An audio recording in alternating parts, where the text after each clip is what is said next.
Every candle feels like a question. Every heartbeat bets on direction.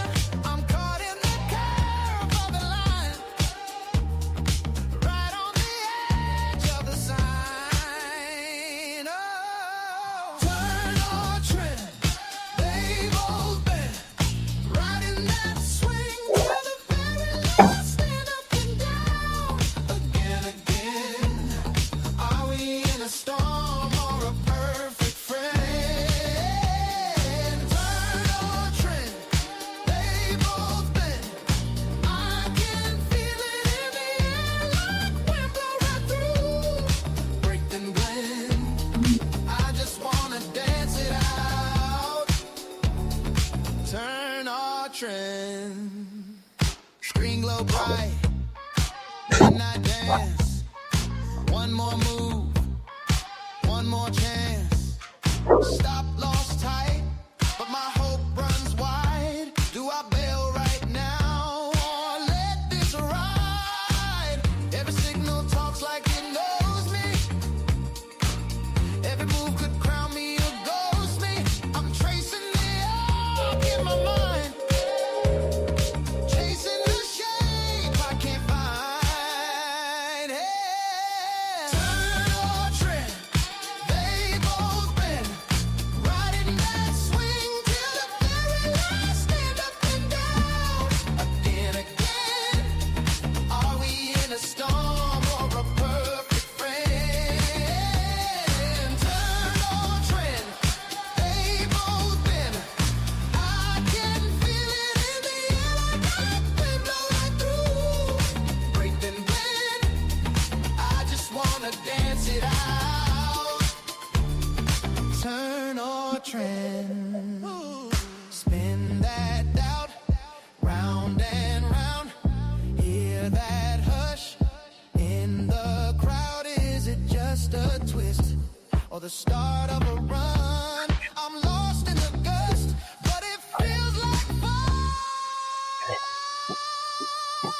Oh yeah. Turn or trend, they both bend, right in that swing till the very last, stand up and down, again, again. Are we in a storm or a perfect friend? Turn or trend, they both bend. I can feel it in the air like wind blow right through. Break then blend, I just wanna dance it out. Turn or trend. Oh.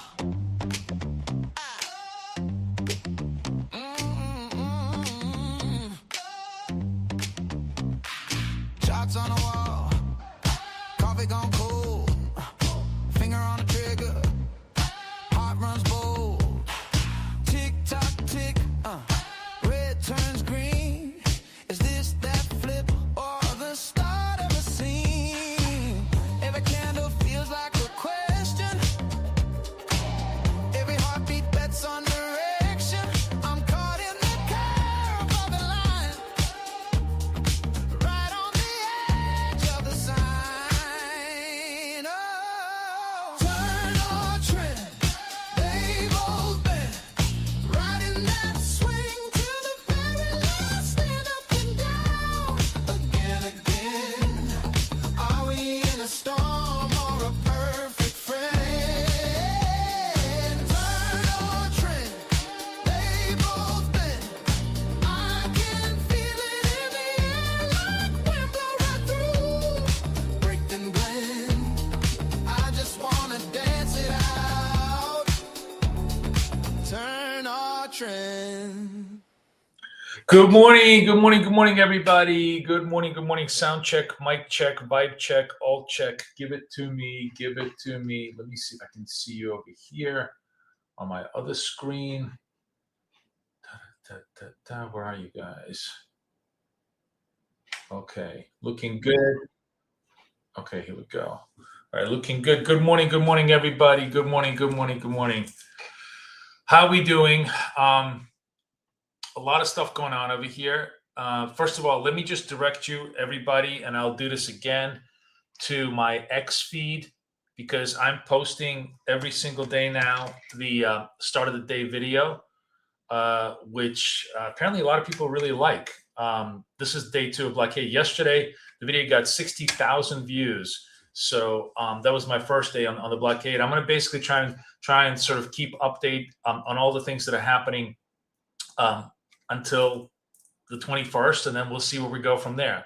The ceasefire, is going to either going to hold or not. Jury is still out. But anyways, I'm just trying to pull all the really, really key macro stories of the day. Today's brief was actually quite long. There's just a lot of news. So go ahead, make sure everybody goes out there and watches the video. I hope you guys give me a thumbs up, thumbs down if you like it. It seems like a lot of people really, really like it. So I'm going to keep doing it.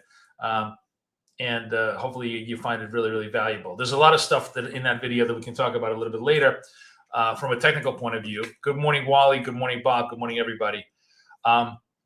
But the first order of business, I got to say, I know a lot of people on wealth charts are freaked out a little bit.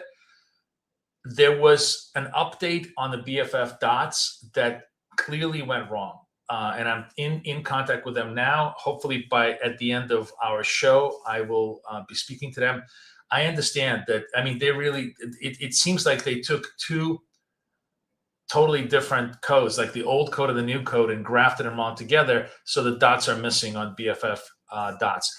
We will fix this. This will be looking exactly like the one that's on TradingView, but just, you got to give me a day today to try to fix this. In the meantime, I did update to the final version on BFF dots only with Delta. This is the last word is Delta. So if you have TradingView, which all of you should have, you should be able to go up there and download BFF dots.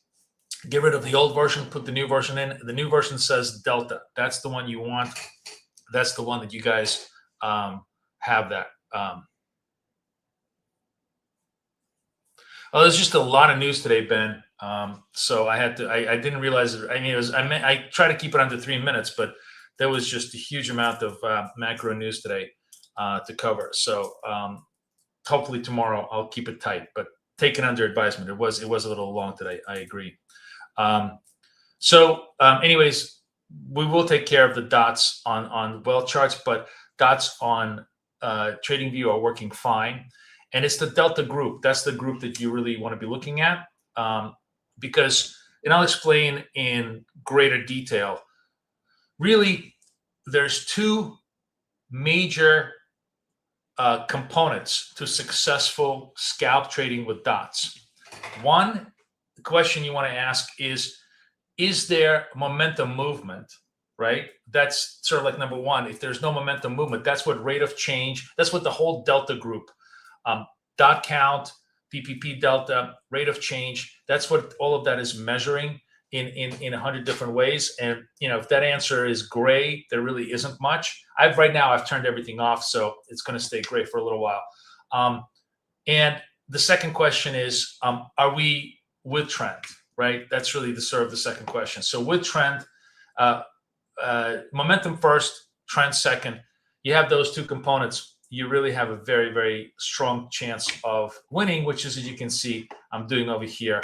I'm getting very, very close to the 26,600, which is going to be the payout levels on all these accounts. And I'm grinding it out. I'm going to grind it out with you on a continuous basis.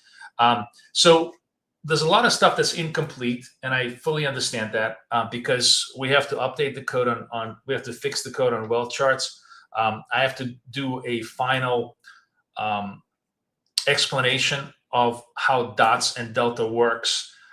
This Thursday, coaching is back. Those of you guys who want my coaching and who want to really understand how I crack the code and all of this, let me give you the link.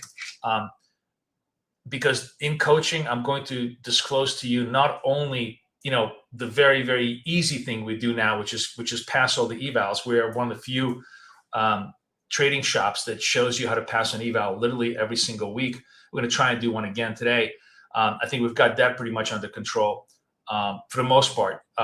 But the much more interesting conversation, which I'm really going to have with my coaching students, of how to get paid out, which is a much harder, much more trickier proposition with all the prop firms now. And I think I've cracked the code on how to do that intelligently, especially against the Apex accounts. Apex, by the way, is not 85% off. It's 90% off. It's just that my banners are not updated. But go out there, go nail some Apex accounts. Go get some Apex accounts right now, because obviously the best thing about Apex is we can buy cheap accounts to be able to pass our evals very, very quickly. The last thing that I wanted to just sort of bring everybody up on before we start talking about getting ready for the PPI data and getting ourselves organized is so the reason why we had this big pop over here, and why you saw me trade the secondary dot push, which you saw over here, complete, was because news hit right over here. Walter Bloomberg basically said that U.S.-Iranian talks, they said they're going to pause the Hormuz shipping to preserve talks. It means that they are really trying hard to get a deal out of Trump. He's considering a temporary halt to shipments through the Strait of Hormuz to avoid escalating tensions and protect upcoming U.S. talks. The move would reduce the risk of confrontation amid a fragile ceasefire ongoing. Iranians doing everything in their power not to break the ceasefire, because they understand that Trump has got them in a trap. The moment they break the ceasefire, all hell breaks loose. He's got all the reserves. He's got four, I believe, either 4 or 3 air carrier groups sitting over there, close to 50,000 troops now, right around them, and very intelligently doing it via blockade instead of a full-on military assault. But Iranians understand that. I think that they've run out of bullshit options where they brag about how tough and how winning they are. So we'll see. Where are we at now? It's 14. We got 7 more days, right? Got 7 more days. Should be interesting. I mean, obviously, I think clearly Trump wants the deal done, but I think the absolute critical juncture, and I said this in my video today, is that Iranians, under no conditions, want to give up the fissile material, because they want the nuclear bomb. I mean, we know everything they say is a lie. We know that there is zero honor in any of their positions. They're never going to hold their word. They're just saying anything they can to stay alive. And one of the most important things that they don't want to do is, because once they give up the missile material, it's going to take them a very, very long time to try to reconstitute the nuclear weapons. And so they're bullshitting them with, well, we'll dilute the thing. We'll do this, we'll do that. Hopefully Trump is not going to go for that. They're also trying to negotiate the moratorium, because Trump wants a 20-year moratorium and they only want a 5-year moratorium. I'm really hoping that, and while everybody talks about Taco Man, you have to understand that Trump managed to negotiate a $400,000 personal allowance per month, when he was completely broke, negative equity in the bust of the early 90s New York real estate. So I don't think people appreciate how different it is to negotiate with Trump. If Trump is as crazy as the Iranians, and it's not a Barack Obama who's like, oh, I'm going to honor my word, and I'm going to trust you to do stuff. I'm going to play Queen's rules. This guy is just as crazy as they are. I hope he doesn't go for the bullshit that they play, and I hope he's going to squeeze them. We'll see, but we'll see how this plays out. But anyways, that's the latest on that, and we will see that.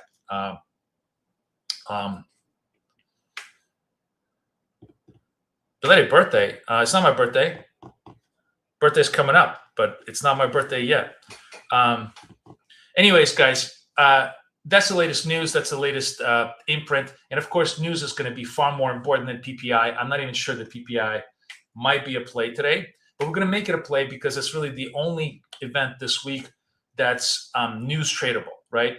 What we do here in the room is we trade news on a volatility basis when we think that there is enough potential for the news to drive price to our funding levels. The tools I'm going to use today, I have a Trade of 8 $50,000 account. I'm going to trade, as always, NASDAQ against the S&P. So we're going to stay within the rules of Apex. We're not going to trade two of the same on the same platform. So I'm going to go. And this is, and it's interesting. The CPI was lower than expected. Let's just take a look first of all. What's expected on the PPI? So we have. It's a very, very very cool little applet. This is a little plugin that goes into TradingView from Financial Juice that gives you headlines, calendar, and I guess also voice, but calendar is the most important one. So this is at 8:30, 15 minutes from now.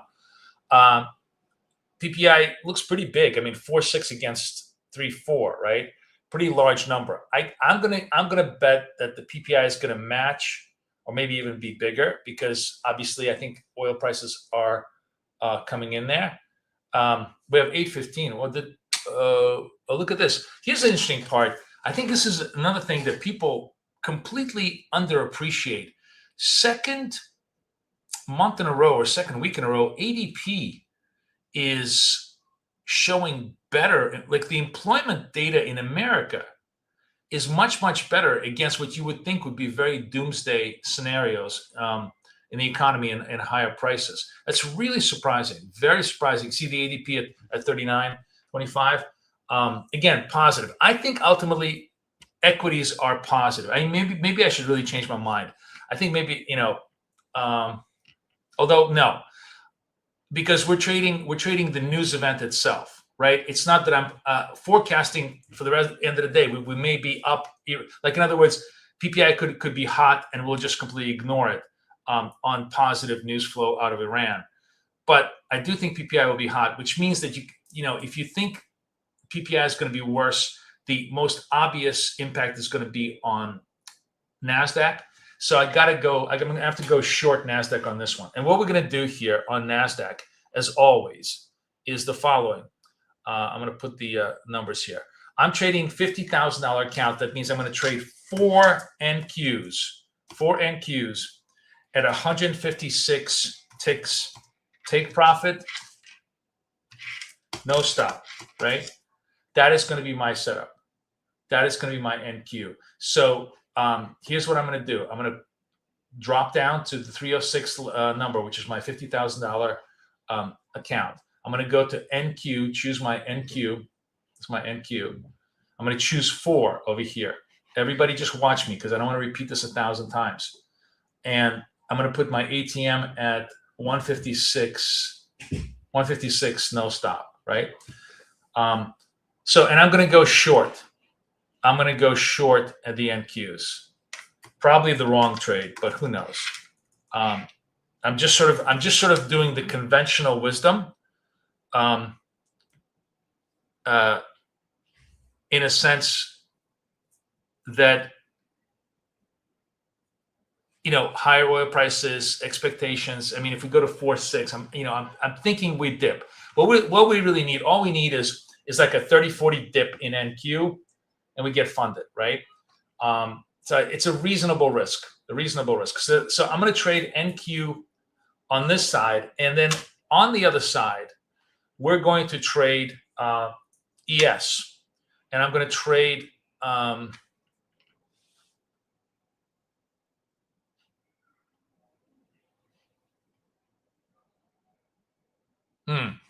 Okay, so I'm actually ahead in this account.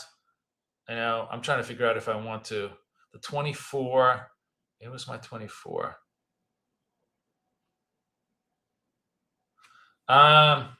Interesting. I'm torn between trading the 50,000. Now, you know what? If I'm going to burn it, screw it. I'm going to burn the 84s. Fuck it. I'm going to trade this one. This 284. I'm a little bit ahead on this account. And so this account, this is 25,000. Again, proportionality. I'm going to trade three ESs. And now I'm going to go to ES right now. I'm going to choose ES. So we're not trading anything else for the rest of the time until the news hits. So I'm going to get ESM, mini S&P 500. Okay, so I'm trading the, oh no, on the 25, am I allowed to trade? I think I'm allowed to trade three. I am, because we traded this before. I forgot if I wasn't allowed to trade this. So I want to go three ESs. This is the E-mini S&Ps. And I think what do we use? We used 44. Who wants to remind me what was our tick thing here? What do we need? Let's just reverse engineer this. We need 1,500 divided by 3, which is 500. So I need 10 points. And that's 40. That's correct. So we did 44 ticks. So we're going to go here. Take profit is going to be 44 ticks. No stop. That's it, right? Close. And we're going to buy the S&P, and we're going to sell the NASDAQ. That's the setup ahead of this particular news event, which may or may not be volatile. We'll have to see. How much time do we have left? We have like 8 minutes left. So any questions for me? Anything else on your mind? Let me know, please. I'm happy to answer questions. Otherwise, I'm just chilling. We're not doing anything else in front of the event. This was the new spike off the Iranian being more accommodative, created positive flows. We continue to be very, very positive. One interesting point in my video, Walter Deemer, who's sort of like the dean of all technical analysts, a very, very good guy. Guy really knows his momentum. And like an old-fashioned guy who really, really trades stocks, cash indices stocks, has this whole point saying that we are possibly in a third day of super positive momentum. Super positive momentum is when there are twice as many stocks that end up as end down, individual stocks in the not the S&P 500, but in the broader market, in the NYSE. And if we actually achieve that today, that's usually a foundation for a much longer, more durable upward impulse, which is completely contrary to, I think, what the conventional wisdom is, which is very interesting.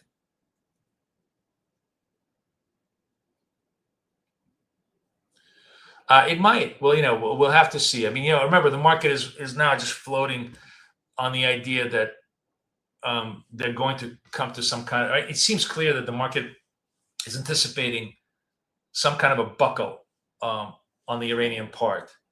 I'm not so sure. I still think that the whole thing could go sideways, but we'll have to see. I mean, the market is clearly acting positive.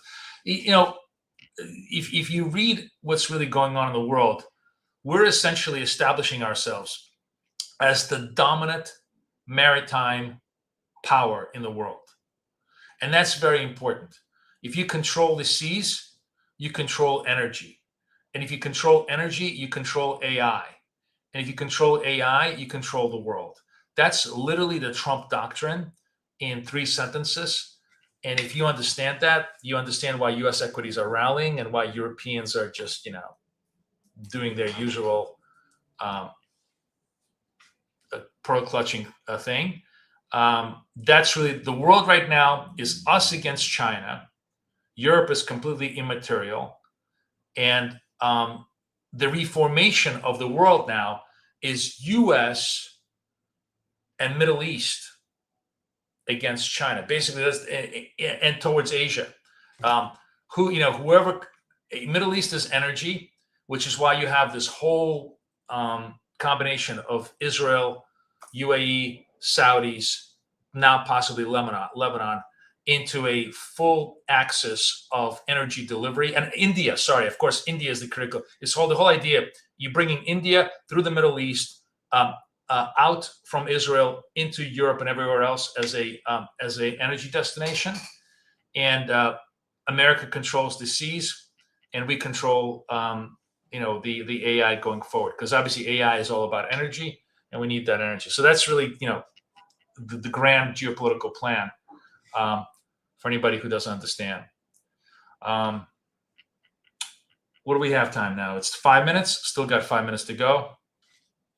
So we'll see how that plays out. So this is where unwinding the Iranian strike right now, or the Iranian news spike. Sorry, not strike, spike a little bit, but it's neither here or there. We're net positive on the VWAP, and unless we break this to the downside, we're still positive on the day today. Good morning, everybody. Good morning. Are we setting up? Is everybody set up for the trades? I'm short 4 NQs, 156 TP nonstop, and I guess I should put I'm going to say, and this is on a 50K account. This is 50K. I'm looking to get 50K funded, okay? And the second trade that I'm doing, to create the hedge here for myself, or to create the opportunity to the other side, is I'm going to be long 3ES 44 tick TP, no stop, 25K account. So if you're at 50-50, apportion your ratios accordingly. Okay, is this going to work today? I have my serious doubts. I don't know if PPI is going to be a volatile enough event to do anything today, but we're going to give it a shot. The other thing that I'm really waffling on is I'm sort of going on the conventional wisdom that the PPI is going to be hotter and therefore create a negative reaction in NASDAQ. But as we saw with CPI, it really wasn't. I mean, now I'm like, I'm second guessing myself. And I'm like, should I actually go long NASDAQ because I'm much more bullish? It just feels like, what? NASDAQ, the whole idea is that NASDAQ is the dominant trade for us, right? The S&P is always the, God, I really don't know. I honestly, I just completely don't know what I want to do. We're at 25.7. Feels like the market really wants to go higher. Maybe I'm going to change my direction, and I'm going to use the S&P as a short. This is one of those things where we're trading against news, geopolitics, and positioning. So there's an enormous amount of stuff. So this has nothing to do. It's basically we're trading news right now. We're trading one event, one trade, one get funded, right? This has nothing to do with any of my longer term positioning. And I'm changing my mind now. I'm going to bet on the fact that maybe the news is going to be supportive for us, right? So we have 28, 828 at around 829.30. I'm going to place a long. I'm going to go long NASDAQ, and I'm going to go short the S&P. I'm going to sell the S&P. Okay, we'll see what, if any, of this is going to work, but we're going to give it a shot here.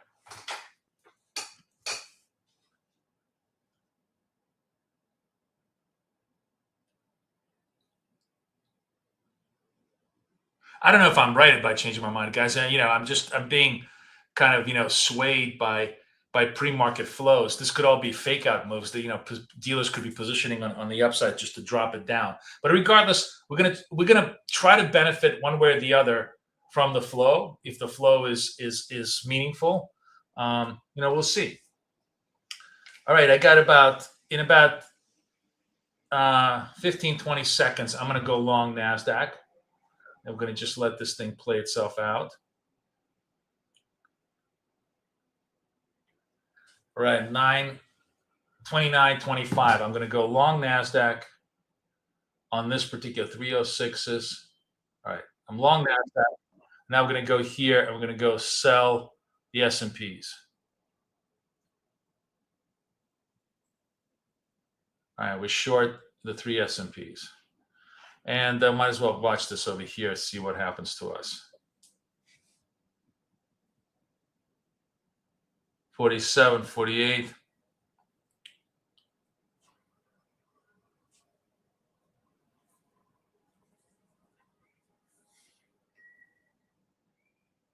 Pop up, not a very hard to, Jesus, it's not even like a big reaction here. What's going on? See, it's a little bit of reaction to the upside, a little bit of reaction to the upside, downside. Well, we'll see what happens here. Nope, now it comes back down. Really not a lot of, let's see what the numbers were. Oh, they were good in a sense that it was cooler, much cooler, but the reaction just not. Look at that shitty reaction. Wow, got nothing on it, which I thought the PPI might not have a big reaction. So, I don't think we're going to get anything here. We're going to get, I'm staying in the trade at this point for shits and giggles. The trade went about $1,500 my way, and then it just died. Now it's kind of reversing. Let's see what this one does. This one is just not even moving at all on this side. So, we'll see if somebody decides to okay, so I get stopped out on my long NASDAQ, which, is fine because this was just a non-event. I didn't think this was going to be a big event here. And I am actually moving a little bit positive on my S&P. And here, now here it just becomes a matter of like, do I just let this thing go and see if I can get hit target at the risk of it just being stopped out, completely? Or do I try to lock in a little bit of profit and try to work the rest of it towards target? And honestly, I don't give a shit. I think I'm going to just let this go. It's probably bad tactics. Given the fact that it's a relatively lame ass report that didn't have much of a news flow, I probably should just lock in this profit, but I'm just going to let it float and we'll see. Let's see if I can see if this thing, the key thing here is it needs to go down to like 30, I need to go down to like 64.30 for me to really make meaningful moves here.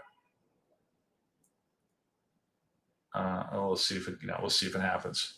So, really, really, as I thought, kind of a push, small result.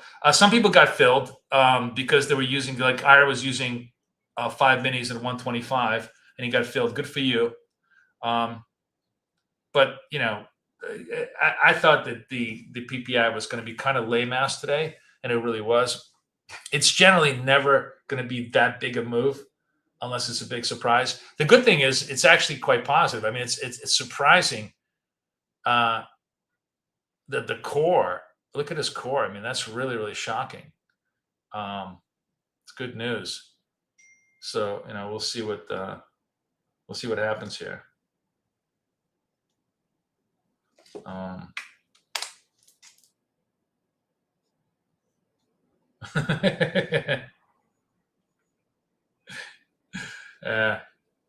My daughter, being a smartass, I asked her always to text me, when she gets to school. So her text was, "I'm alive. I'm at school."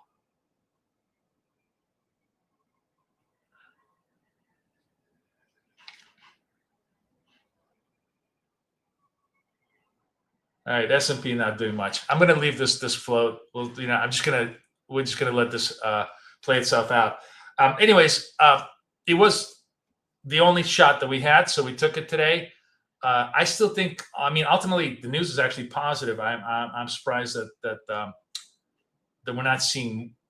We're probably going to likely see a little bit of hold here, and maybe. Let me get rid of this. Let me get rid of all of this here.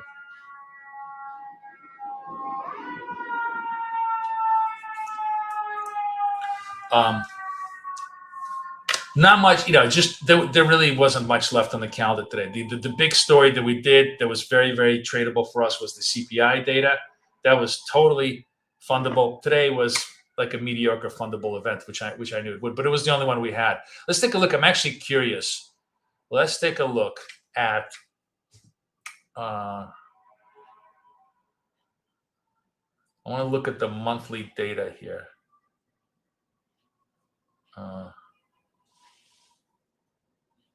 This month. Go on to settings. I just want to see what do we have for the rest of the month.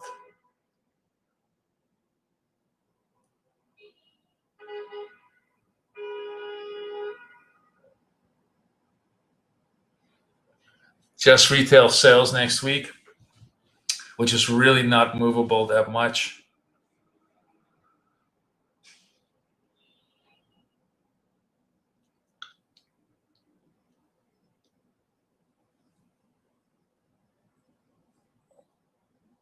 Yeah, we really don't have anything for the rest of the month, except I guess FOMC, right?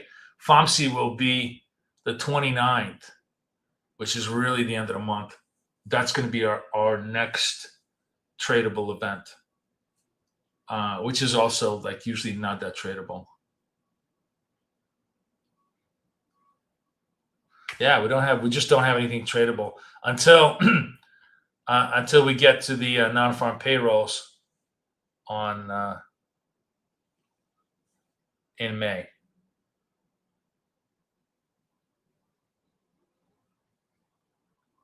Yeah, we just don't have any more tradable events this month, which means we're going back to the grind of just trading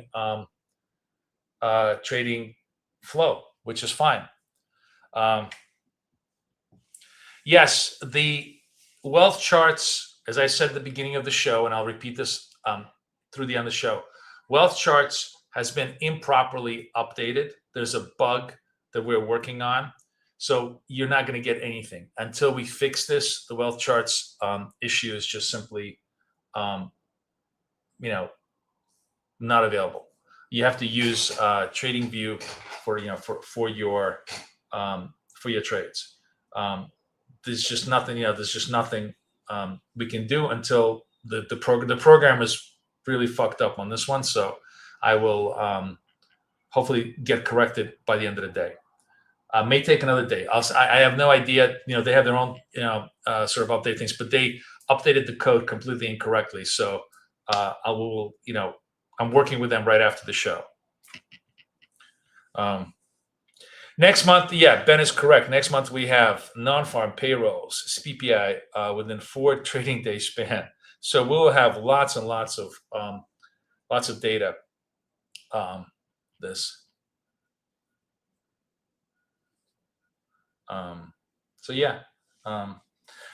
the other thing is, remember, you're always walking a very fine line. Like, Ira is talking to me about maximum size and stuff like that. Remember, you're always walking a very fine line between the size that you want to put on and the ability to withstand any kind of immediate drawdown. So I find this particular size, in other words, the size that I choose works 9 out of 10 times if the event is tradable. Clearly, today the event was just not tradable. Tradable meaning that it has that instant, 10-point S&P move or 30-point Nasdaq move. Today was just not a tradable event in any of those matters. So we just don't have the flow, and we're just we're stuck right now. May even be stuck until the 9:30 open. I'm keeping this account up because I honestly don't give a shit. I will wait until next month to initiate news flow trades. Then, when they're going to be news flow trades, just like quality scalp trades, are always best done against really meaningful positions, right? So instead of just trying to, bang away here, I'll just wait my turn. It's very simple, very clean and easy for us to get funded in one trade. I don't want to waste my time. I do have a couple of Apex accounts that are floatable that are just, that I can use for experimentation. I'll keep those and reserve all of my real trades for my funded accounts at my, proper size and my proper structure. And speaking of that, by the way, so PCE is just not going to be tradable. No.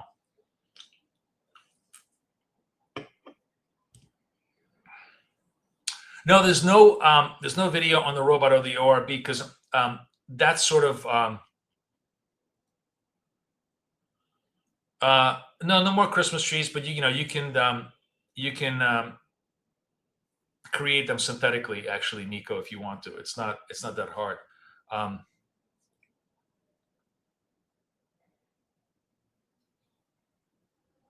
that's good.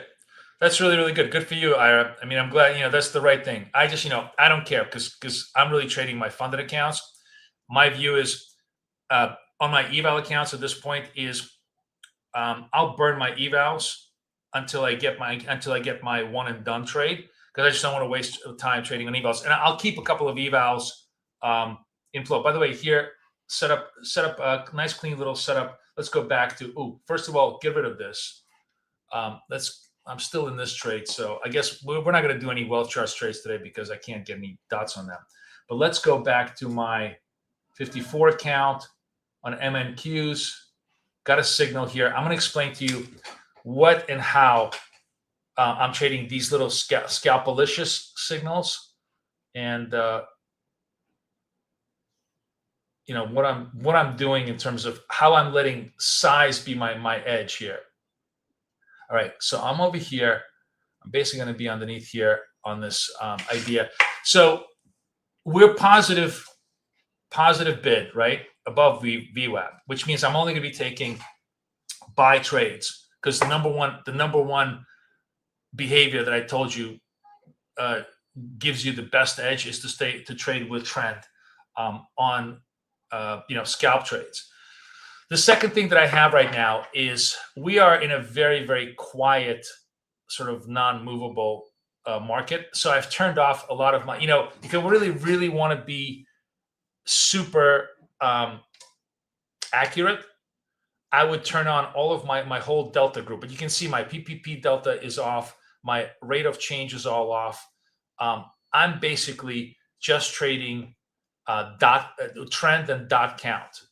That's a very, very loose parameter of what I want to do. It's basically saying, hey, as long as you're above trend and you have a minimum amount of positive dots, and in this case, I need I think 2 net positive dots in order to give me a signal. And as long as I have slope is of course the other component. I'll take whatever half-ass non-filtered trade there is at very, very small size. It's going to work great. It's not going to work. I'm going to just look for the next signal at a little bit bigger size and try to make it work. I'm also going to not use my full 5-point target, 20-point stop. I'm actually going to make my stop much smaller than 20 points because the idea here is if I break the low of the second candle, I'm pretty much wrong on this position, right? Or at least I'm going to assume I'm going to be wrong in this position. So I'm trading in a very, very tight, small way with lots and lots of probably small stop outs and then a few larger wins that make back my stop outs until I kind of grow the value of this to the 400 level. And then I'm going to move on to the next one. Basically, I'm trying to grow every single account to the next 100 level on the tiniest of scalps, on the tiniest of sizes, with the flimsiest of filter conditions. They're not flimsy, but they are definitely the flimsiest in a sense that I'm not using the most filtered, the most definitive filter conditions. I've already told you guys that according to all data, this is absolutely the worst time to trade, period, because every breakout is followed by a very deep retrace that tends to stop you out. So the biggest mistake you can make here is to trade size, to think that you have any kind of edge. Your only edge is to stay small and to take 3 or 4 bites at the apple and hope that the 4th or 5th bite just pays off and pays out. That's literally my strategy in the New York session as I trade this. It's all just tiny little bites at the apple that I'll increase the size of if I get tagged out. But don't ever think that any of these signals, I mean, you're going to get lucky. Yes, you have news, you might get large and get lucky. If you're doing one trade in the New York session, you certainly can do size and get lucky. Maybe if you do 2 trades, you can do size and get lucky. But if you're doing anything more than 3 trades, you're an idiot to think that there's any edge in the New York session. In fact, the edge is very much against you. Your whole job, if you want to make money in the New York session, is to actually absorb as many bullets as possible and try to make money on a few genuine runs that you can get, right? It's kind of funny to talk about this, but that's what the truth is of the New York Open session. Now, everybody wants to trade the New York Open because that's where everybody puts their attention to. But from a statistical point of view, this is literally the worst time to trade. Every single loss, if you were to look into your account, is almost guaranteed to come from this session. Or like not every single loss, but literally the majority of your losses are going to be between this time and around 11 o'clock in the morning, because the markets are going to be very volatile, very much two-way. There will be a couple of days, maybe 2 or 3 days out of 10, where you have incredible continuity and every single trade is a winner and you think you're God, and that's great. But that's going to be a false hope for most of you, because this particular time zone is just very, very difficult to make money in. And more importantly, one of the interesting things that you can do here is, remember, there are 2 things that we want to filter for. So this trade looks like it's gonna just clip me out. See, just a very, very lame. Every wake out is a fake out. Now here's what I do. I'm going to show you what I do here.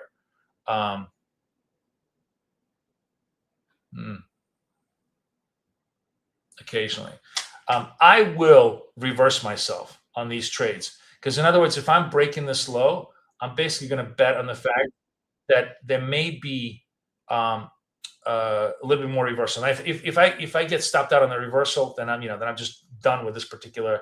I'm going to move on to the next account and come back to this account a little bit later. But I will occasionally reverse myself on the idea that if you failed the breakout, there's probably just a little bit more on the continuity to the other side, right? We'll see if I'm right on this one. It's just really, really slow here.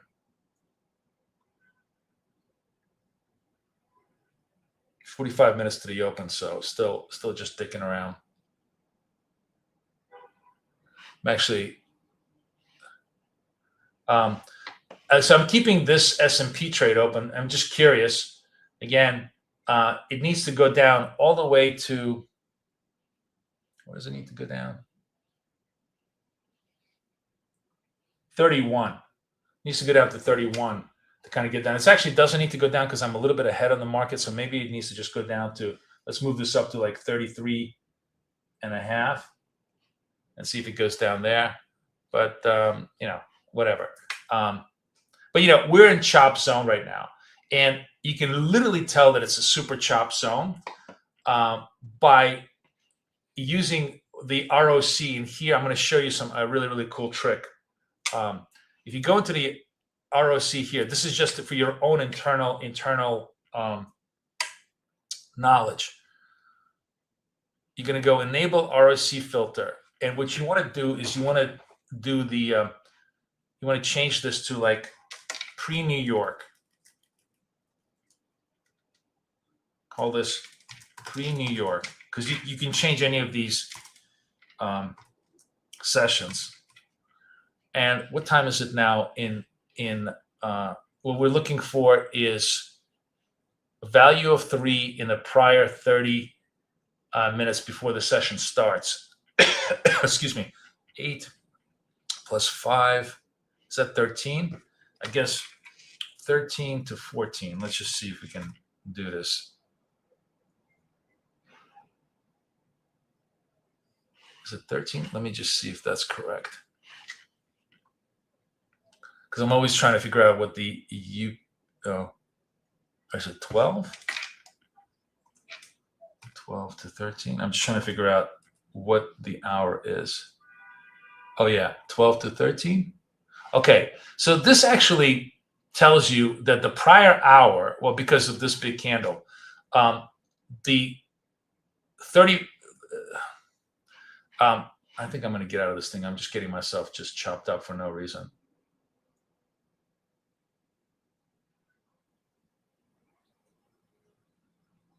Yeah, I'm just going to get out of this. This is just getting myself chopped out.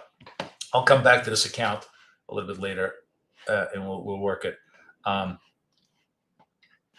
So this is telling me that prior to the 8 o'clock hour, there actually was at least 3 points of movement, up and down. I think it's probably because of this big candle. So there was enough kind of upward movement or just general movement to give you confidence that um, the trade will have continuity. ROC essentially tests for continuity. So what I just did over here is I said in the prior hour, right? If you call this pre-New York Open, you can call whatever you want. Between 7 and 8, was there enough continuity? Because what that means is that the average candle traveled at least 3 points up or 3 points down.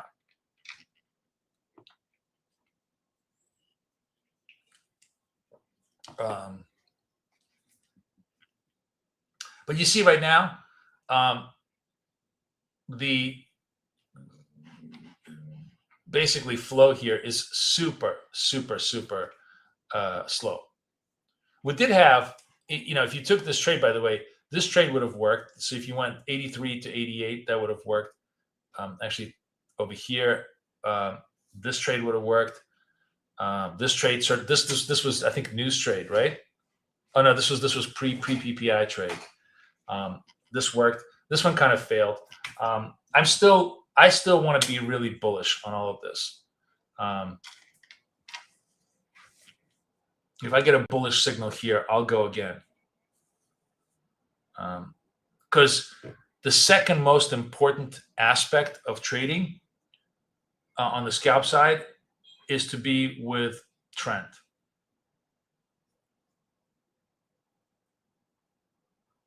Just to show you, if I was going to show you the counter trend moves, where's my dots?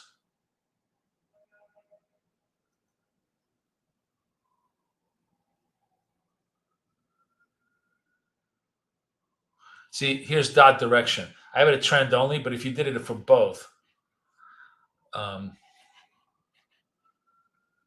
you'll see that, yes, the purple one does give you initial trade, but then just kind of dies out here. This one dies out. This one dies out.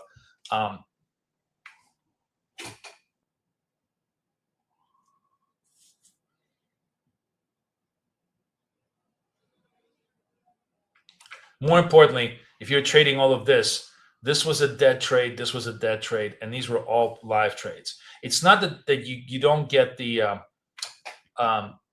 you don't get occasionally good reversal trades in the dots. Is that you don't get them nearly as much as you do on the trend side. So you're constantly behind. Remember, you're working thin edges. You really want to be like 80% accurate, and just when you get these two double stops, double stuffs, it's not good. It's just not. Honestly, you don't have to take my word for it. You can do it yourself, but you'll find that if you're trading against trend, sometimes as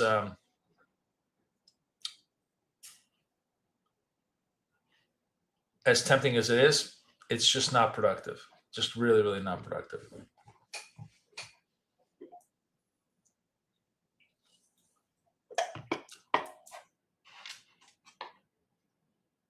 That having been said, this thing is moving.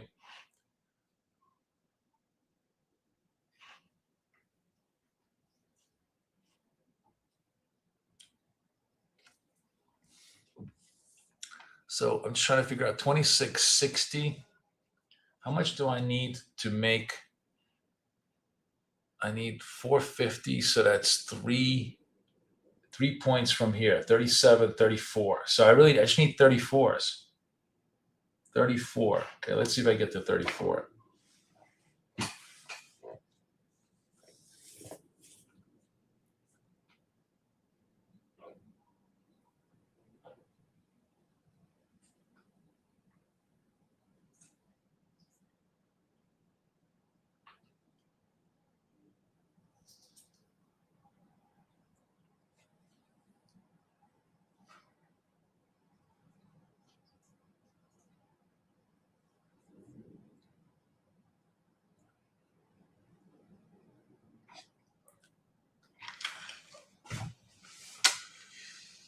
All right, gonna leave this alone.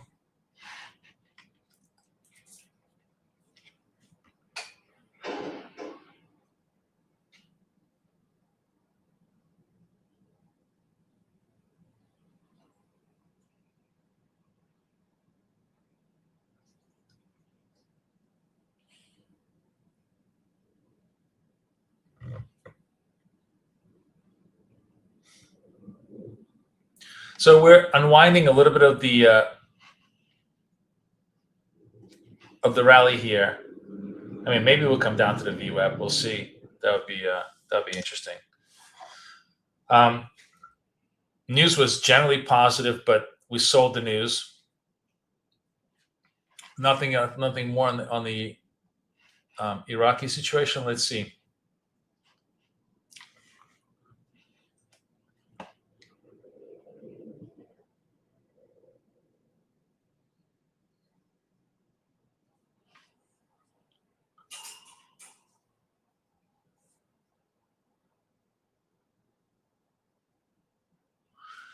Half the advance in the PPI for final demand was due to 15% rise in gasoline prices. The indices for this also increased. Conversely, prices for fresh and dry vegetables fell.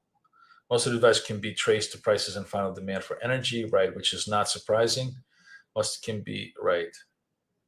Yeah. So the market is kind of discounting, but I think, I do think the one thing conventionally that everybody's thinking about, which is gas prices, I think they're gonna be stickier. Gas prices dipped to $4.12 per gallon, down 5 cents from last week's peak. I think they're gonna stay $4 pretty much the whole summer long, because it's gonna take a long time to bring down the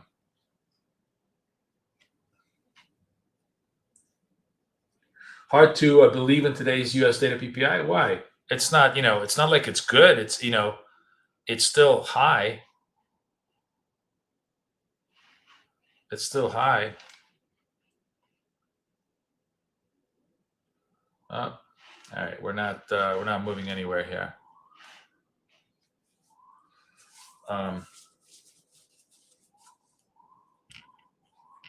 it does feel like, honestly, it does feel like market wants to dip it lower, take it low a little bit, after we ran everything off, because we've had so much. We kind of went from oversold to overbought conditions very, very quickly, right? But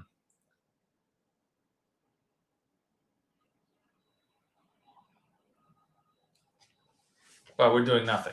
And as you can see, even in this very easy conditions where I've turned off almost all my filters, you still don't have any reasonable dot formation, because there's just nothing going on here. The price action is just super, super tight.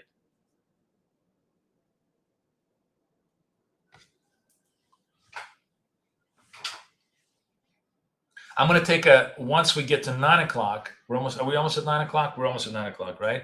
I'm going to take a reading on the ROC from the prior hour. That'll be interesting to see what it wants to show me. I wonder if it's going to clear the three-point barrier.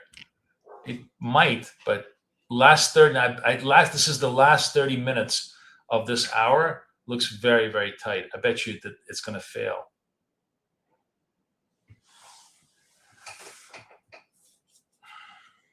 Oh, I have no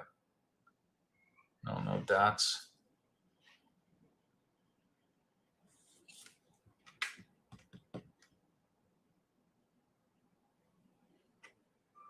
Yes, and Rika, did you not see that I just read from Zero Hedge? They talked about the fact that 15.7%, half the advance in PPI was due to a 15% rise in gasoline prices.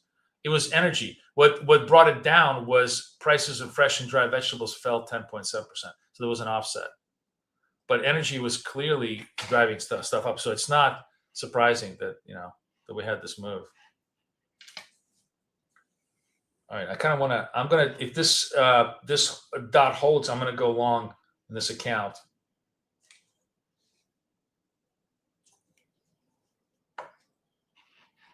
against pretty much this stop over here.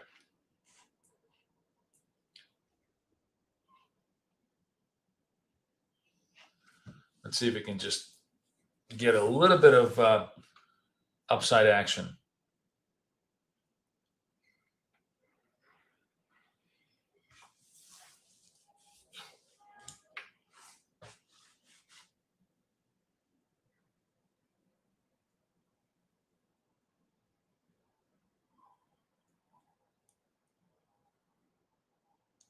Honestly, I don't think PPI had much of an impact either way. It was you saw like the initial burst was just very small flows. Nobody really wanted to participate today.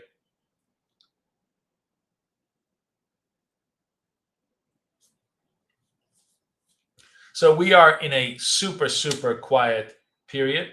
Actually, I think we're through the 9 o'clock hour. Let's just see what the RSC delta was for the last hour. This will give us a interesting look, right? So we're going to go 13, 14. Let's see what POC wants to show me. Oh, it's actually, look at that. Surprisingly, that had a 3.8 average. So it looks, wow. I'm really surprised. The price action looked much weaker than I thought. So what this tells you is that in the last 30 minutes, each candle had at least a 3 to 3.5 point movement on the trade here. All my buys are kind of dying out here. That's interesting.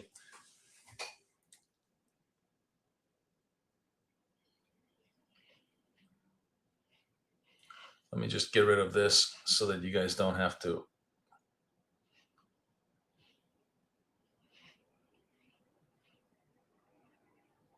watch it. Another thing about doing small size is you can trade, you can average into this zone a little bit, and sometimes that helps you resolve your trades. Sometimes it doesn't. We'll see. I might just be eating a lot of this account. There's nothing going on here, so I'm just doing a lot of very small, very boring, trying to scalping. But I do like to. A lot of times I will take, if I have a trend trade and then it comes back down to the moving average, I'll buy the moving average on the second trade and just try to resolve the trade quickly, like hopefully like right now. Let's see if I can resolve it.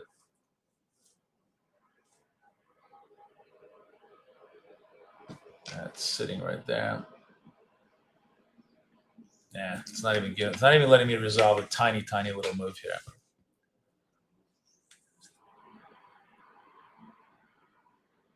No.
Oh my God, this is like so tedious.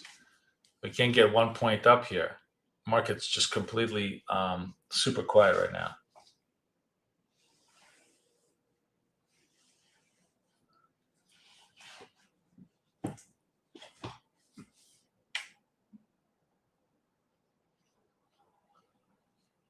Come on. Come on. My God.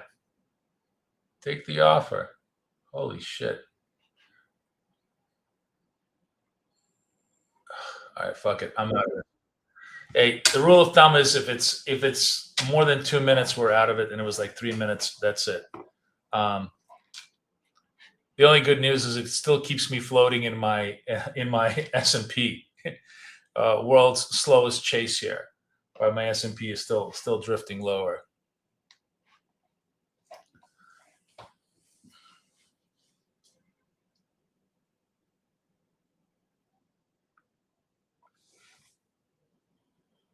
Remember, the other cool thing about is PPI news good for the dollar? Yeah. I don't think it matters. The thing that I was going to say is, remember that I told you that like the 2 candle or 2 minute time frame as a stop is generally a really, really good idea. That is generally a really good idea. What you wind up doing is maybe taking a lot of small, tiny little stops. But then when things start to run, you haven't really bled that much, and then you can really, really start to put the P&L up. Oh man, this thing is just, non-directional. But now give me another buy signal, which again, if it holds, I'm going to go long this thing.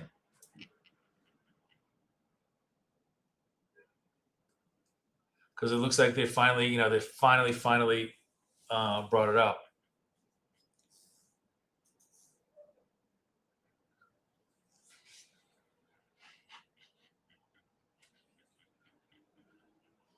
All right. Third time's the charm. I'm underneath here. Look at that.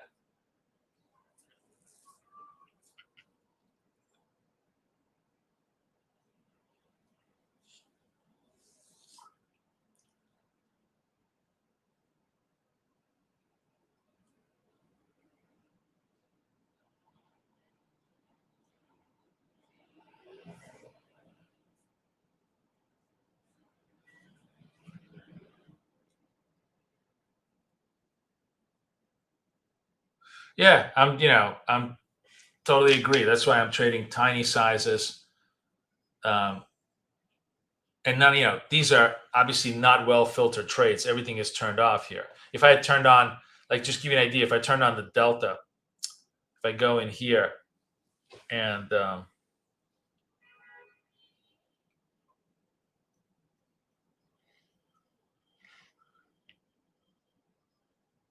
that still would have been a legit signal, actually, even with delta, because that would have given you a, see, this is delta on, it's still showing you a signal.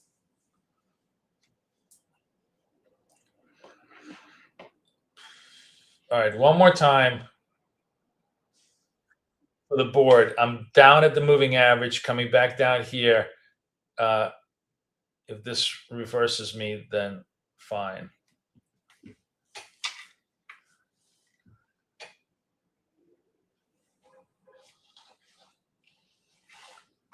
One of the dot, one of the moving average. Try to resolve it when you can.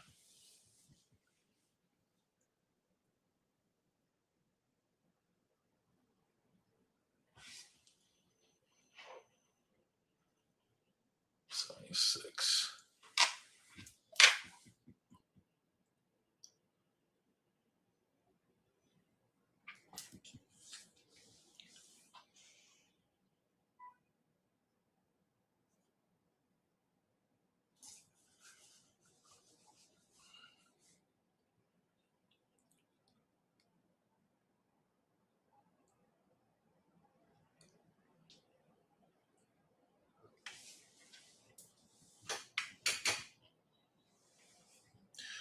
We're just waiting for the market open. Very, very dead trade, as you can see, like 1 or 2 dots every 20, 30 minutes.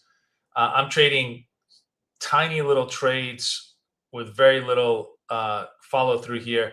And the idea is I'm taking the dot, and if it doesn't go to target, comes back down to the moving average, I'm taking a second position here to give myself a blended price, but I can't even get that 3 or 4 point resolution on a blended price. Like, I needed 76 and the highest it went was 75. I mean, it's just really, really pathetic. And now it looks like I'm gonna eat this this trade to the downside. So we'll see.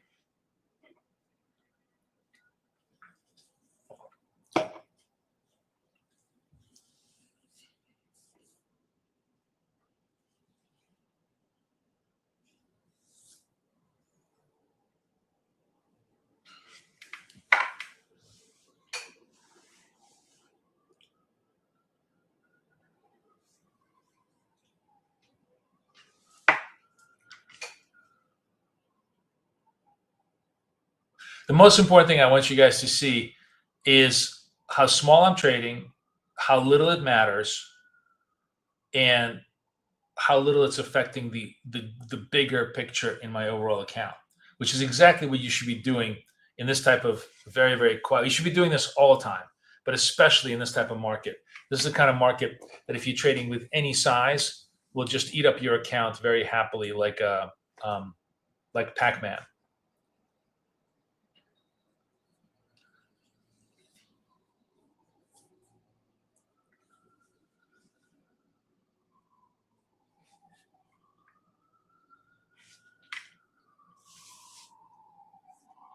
I mean, we've literally been trading last 10 minutes, either side of 70 with like 4 up, 4 down. Just literally no movement. Like that's an 8-point range over the last 20 minutes.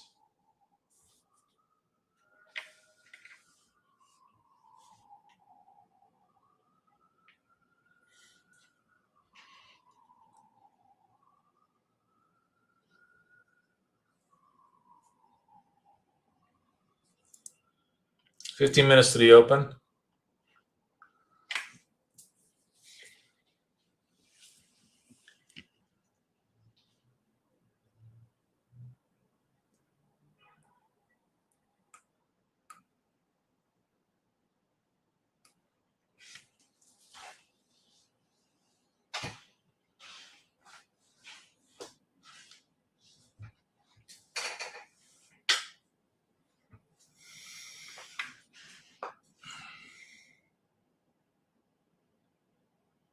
Super quiet.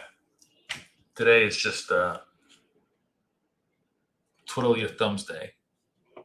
Days like this, I have this my screen to the side. I'm actually doing other work, and that's why you want to trade small, because you really don't care. You could wait for like 20 minutes. It'll take you that 5-point hit, or 20 minutes you get a 10-point stop out. You can come back and reset all of it later.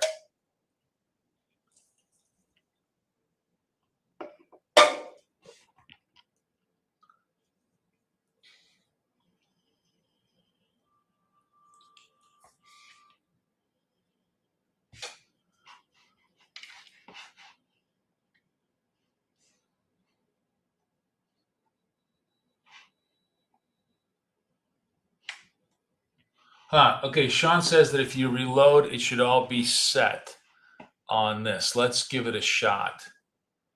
Control R.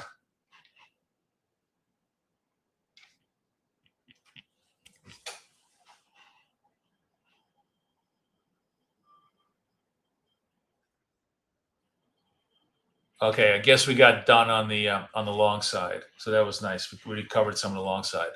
Now, what's going on over here? He says,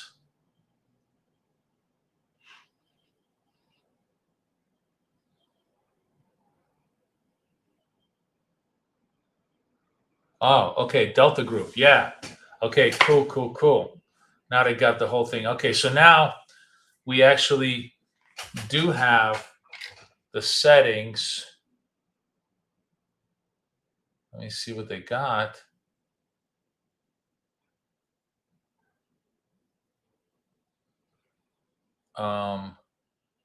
Okay, so why do we not have any this? Okay, you know what we're gonna do? Okay, so I think looks like, hey, Looks like, all right, let's look at this.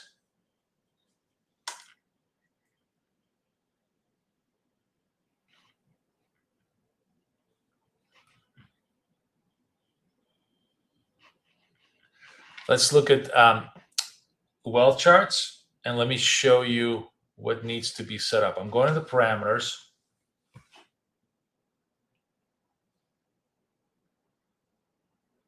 Show delta label.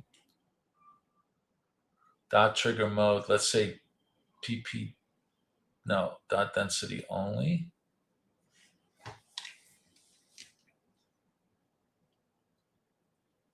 Trend only. Why are the dots not showing up? Oh, let's try one more thing. Range.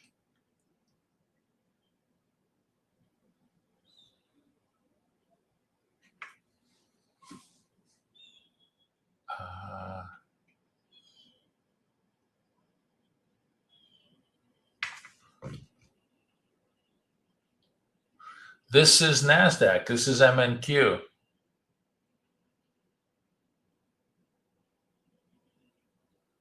Huh. Why is this not showing up?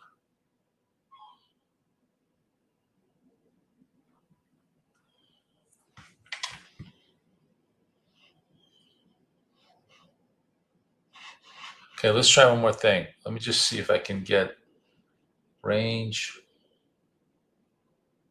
Must be 10. What? I still don't have. Why is it? I'm gonna have to speak to Sean. We do have the right settings in here, but I don't see the range. I mean, I don't see the dots. Why is the dots not showing?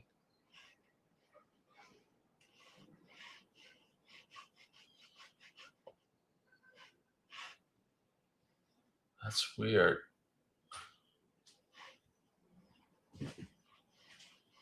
Huh. Okay, I'm gonna find out from them guys why the dots are not showing. It's the only thing that's not working here. It's suppressing the. Let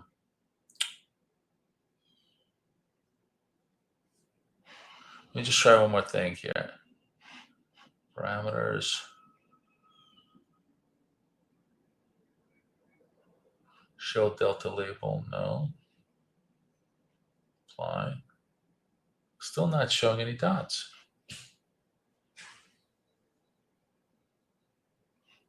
I still think there seems to be some kind of a bug there. All right, I'm going to try and work this out. Style settings.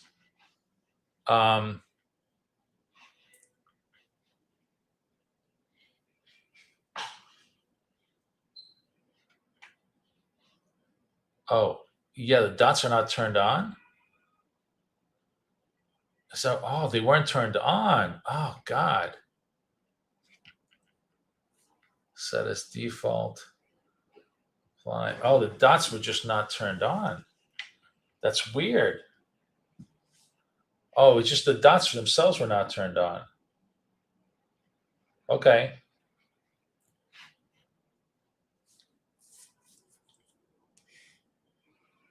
All right, let's, that was weird. Parameters. Okay, now we'll put the delta group back on. I want, let's see, both. Apply. So it's kind of choppy, no signals. But you know, he was showing me the big dots. I don't know why.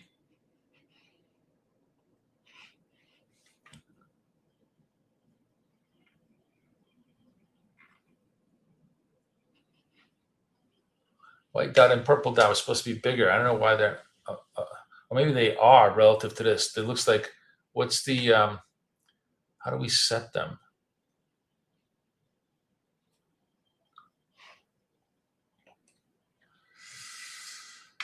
All right, anyways, we actually have, let's get a little bit bigger. You can actually see I don't know why. How do I set the dot settings bigger?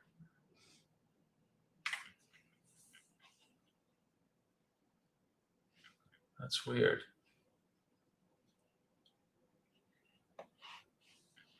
Do you guys know in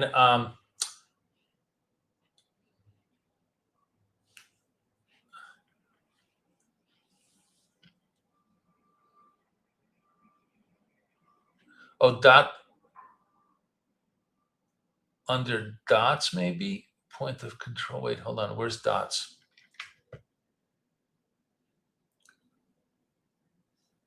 There's delta group, delta label size,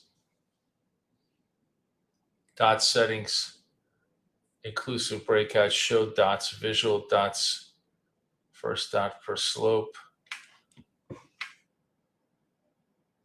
white dot, green dot. Oh, yes. So this make them small, and this one becomes normal. Set as default, apply. Huh.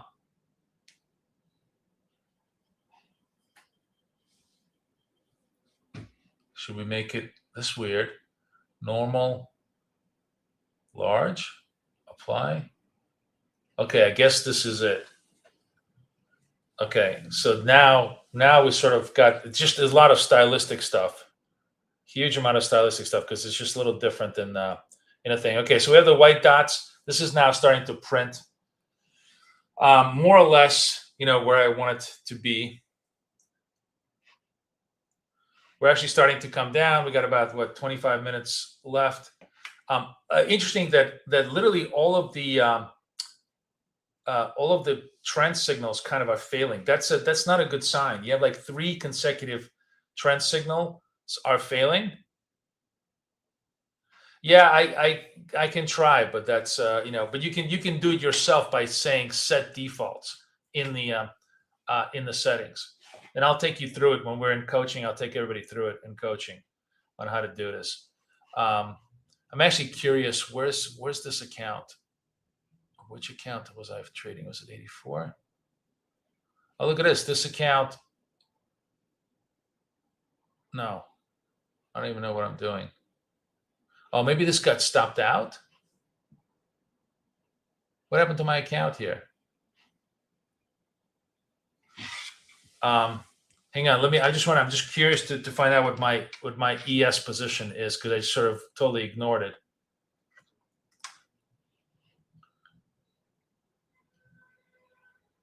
I'm still in the position. Okay. Yeah.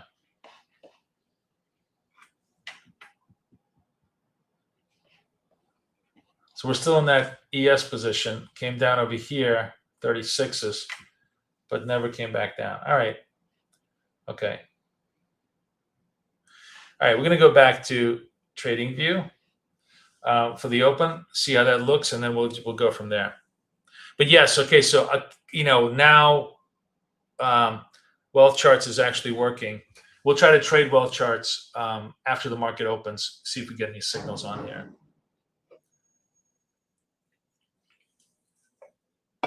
We have 6 minutes to the open.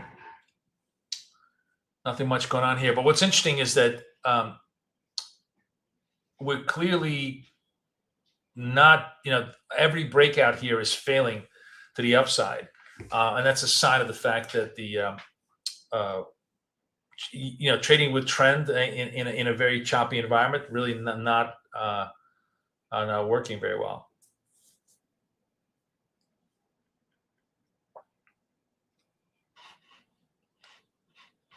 Sorry, I want to look at the news.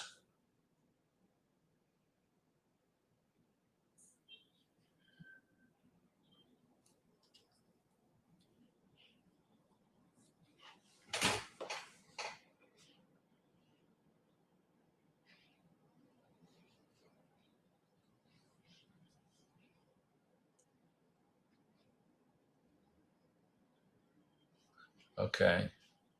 Oh, look at this. Hearing for the Fed nominee April 21st, the same day as ceasefire. Everything comes together. That should be interesting.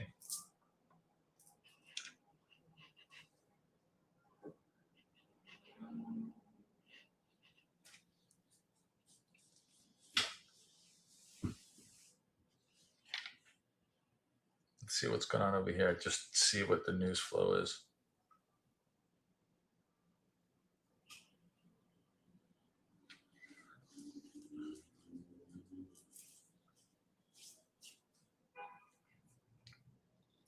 Oh God, I really hope that United does not merge with American.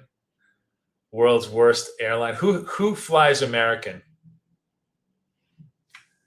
Who thinks American is a good airline? Anybody? Like, by the way, like, who thinks American sucks? I'm actually curious, since we got nothing else to do before 5 minutes for the open. Give me your best and your worst airline. A Spirit doesn't count. That's not an airline. That's a bus. Give me your best and your worst American airline. Oh, we're starting to accelerate a little bit to the downside. Maybe we start breaking to the lower side.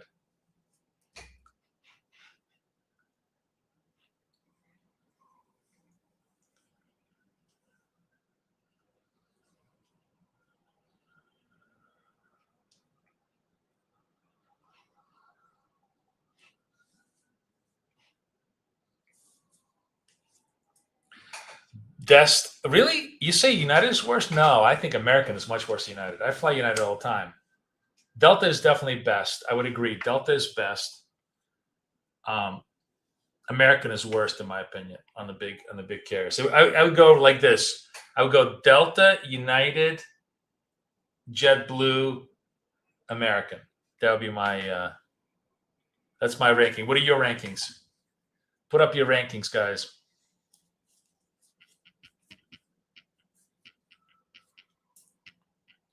Yeah, Alaska. I don't fly Alaska because I'm not on the West Coast.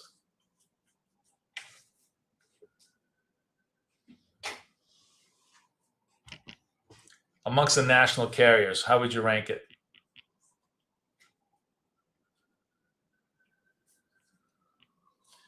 Oh man, you guys are like, these are obscure airlines. Nobody flies Virgin. Nobody flies Frontier. Where do you fly Frontier? Isn't that like Midwest somewhere? 2 minutes to the open. Markets, drifting lower.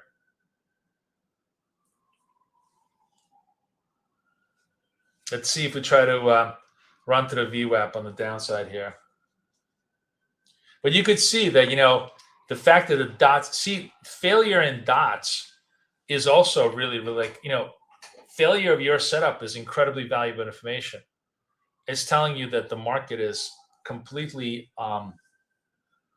not momentum driven today. All right, 2 minutes to go here. We're going back and forth. That's annoying. I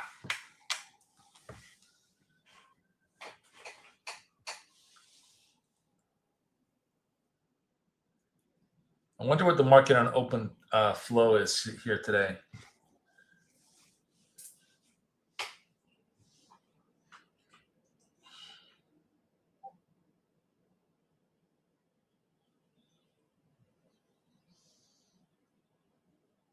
I'll show the dot settings in a second. I just want to see how the markets, trade.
All right, 10 seconds to the open. Let's see if there's any movement. Like, the open could be a dud, just complete non-movement.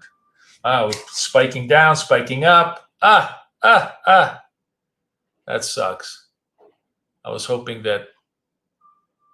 I might be able to get a spike down on the move here, but no, look at that. It's reversing my way.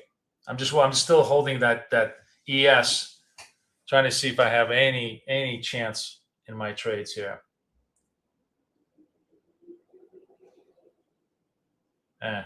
Whatever. We're gonna let this one float. Okay, you guys want to see the settings? Here's the settings. First of all, you go into style. You want to make sure that every single dot is marked. You set that as default. Then you want to go to parameters. This is all pretty much set. The only thing I would do is in range volatility settings, I just simply set it at 10. For range must be less than. The range is no longer a really viable element, so you just want to have it muted at like 10 ticks. I don't even have to, I don't even want to show range, right? Box label, you just take it off. Candle volatility stays as is. The delta group, this is what you want to configure. And here you want to have the trigger to be both. These are all default settings. You want to have that properly done. And then for dot settings, you want to choose trend only, right? You just want to have dots showing you trend only. That's sort of my preference. And you set that as default, and you're fine. The only other thing that you want to do is when you do the green red dot, you want to set the size to normal and the white and purple to large. That's how I have it set up. Okay. Otherwise, that's it. Otherwise, that's it. And you don't have anything else.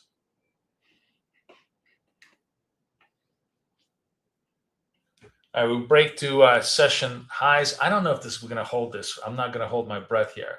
But if this stays green, if this stays as a green dot, I will trade this. We're trying to basically maybe top out of the London session high here. We'll see.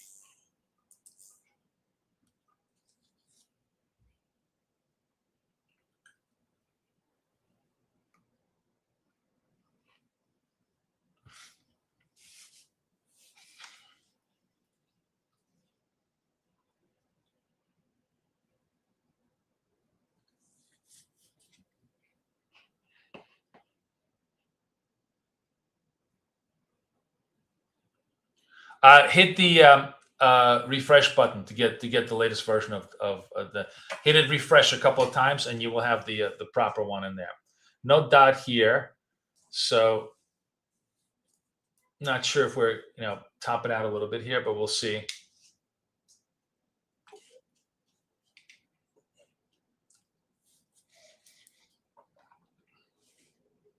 Astrologer, are you shorting the London session highs here? Astrologer loves to trade against the prior session highs, lows. So sell the highs. Or selling the highs here would have been fine.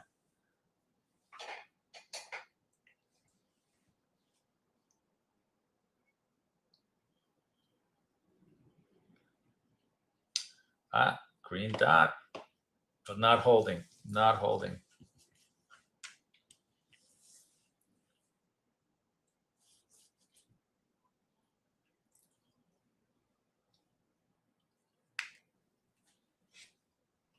All right. I'm going to trade long. Take the green dot. Let's see if we can get any continuity here.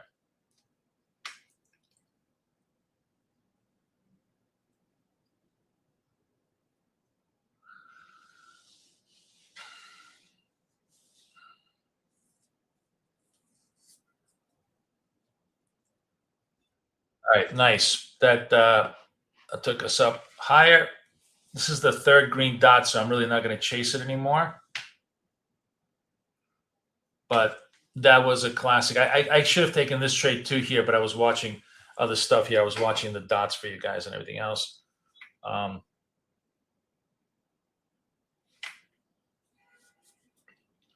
Clearly, it's interesting. Really dead, and then clearly had a lot of market on open orders here. Now let's see if they hold it, if they try to reverse it here.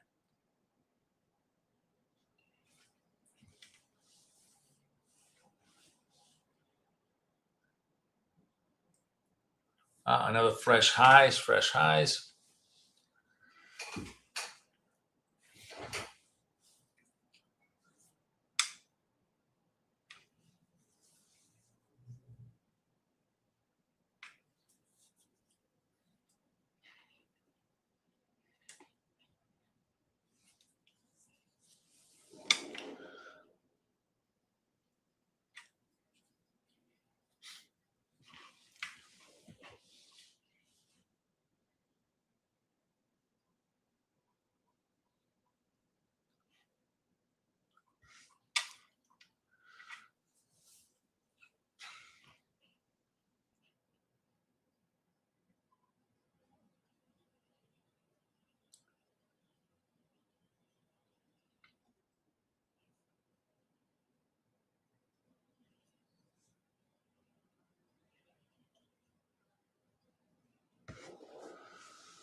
Okay. It's got a minor resolve here. Again, that was a defensive trade. I do these defensive trades myself all the time, um, especially because you had a big candle here that moved up. But that's the advantage of trading small is you can do a lot of defensive trades without really, really having a big negative impact on the account. And the reason they have defensive trades is just that you basically just relatively flat, and then you're waiting for the next move to get yourself higher. The whole idea is to just stay flat, stay on your feet, and then when you have a chance, when you have a good chance in the next maybe 5-10 minutes where you get a up candle, a white dot candle, you trade that to the upside. Like now we're getting another green dot candle. If this holds, I'll take it to the upside on this structure.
Almost there.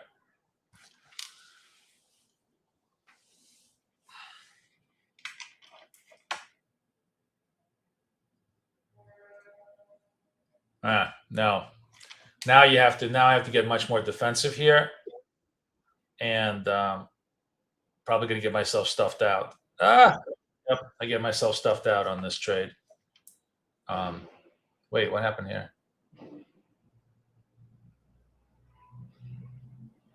Get myself stuffed out. All right. Oh, why am I still in this trade? Okay, exit. Big reversal off the tops. This is it. We just hit the big reversal. I was trying to chase the top. Couldn't quite get it, but that's fine. I'm gonna rework this. I'm gonna work it back later today, and you guys will see by the end of the day that account will be back up.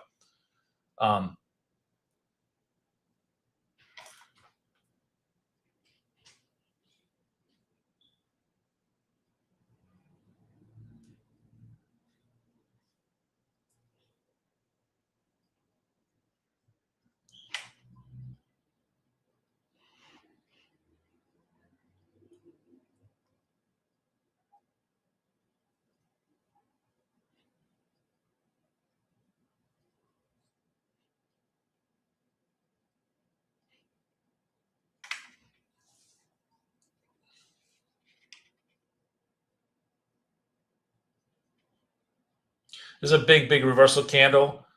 There's definitely going to be some continuity to the downside, even if I have to average up in here. But I don't have to. I just wanted to take a little bit of P&L over here, bring this up to the 300. I'm going to leave this account alone and then just bring that back up a little bit later.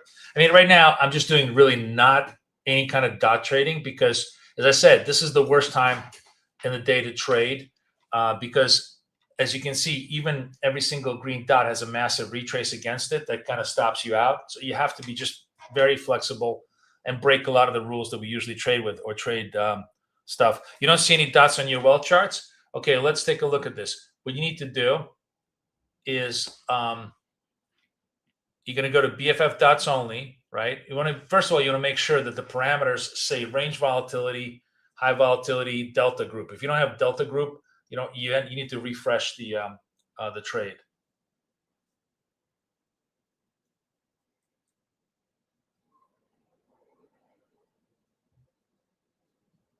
Right? And then after that, you want to go into style and make sure that every one of these things is clicked on. And then you should have it. Then you should have the dots.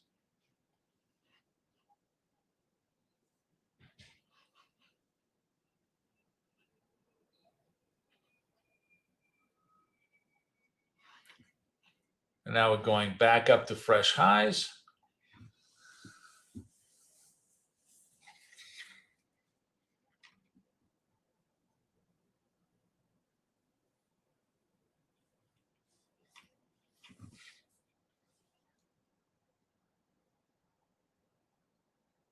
Guys, I'm thinking of what's today? Tuesday?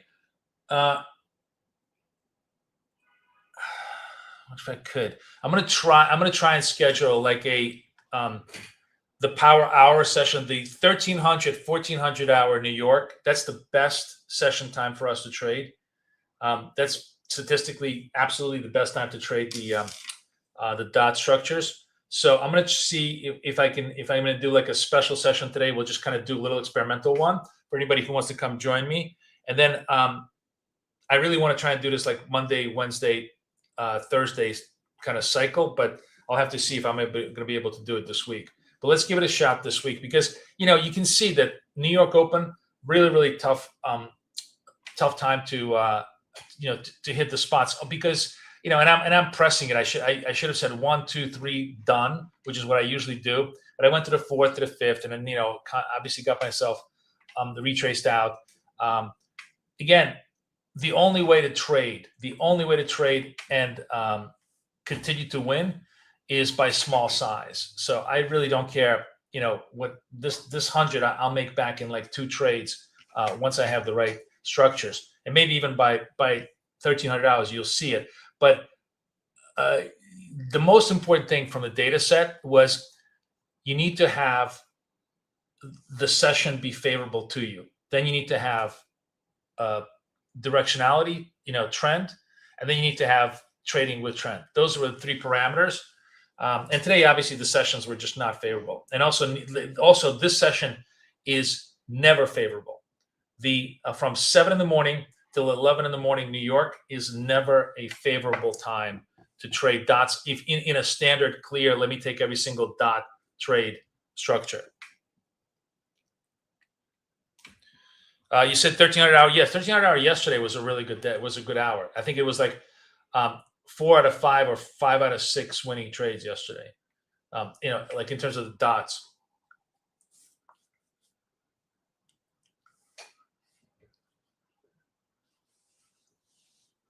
I'm just trying to see if I get another green dot trade here off the highs. Astrologer, were you able to get the dots? Anybody else on well charts? Were you guys able to? Okay, that worked. Yeah, he said it worked. Yeah. Now you have all the dots. Excuse me. Oh yeah. All right, guys. It's the allergy season in New York for sure.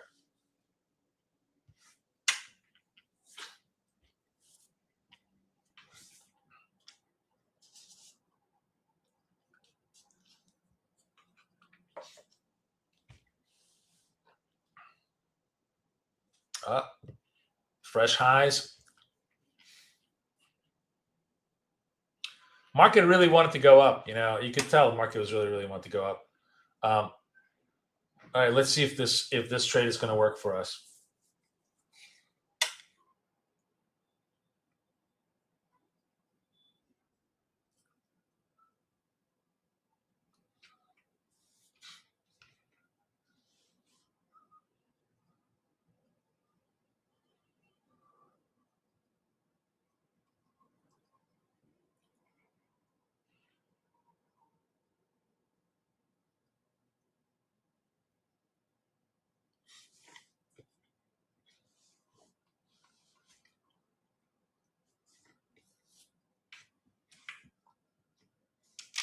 You just missed that by like a quarter of a tick.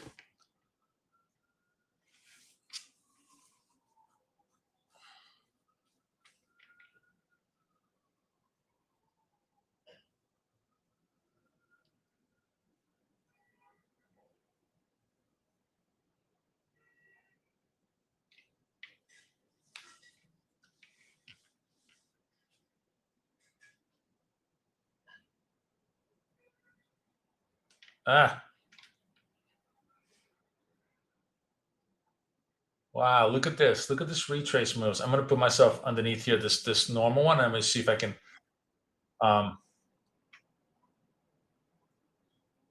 rework my.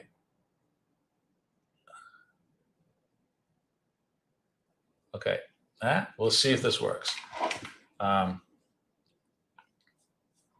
this is look at this. It's just completely indicative of what AI told me, that every breakout is going to have a deep enough retrace to stop you out.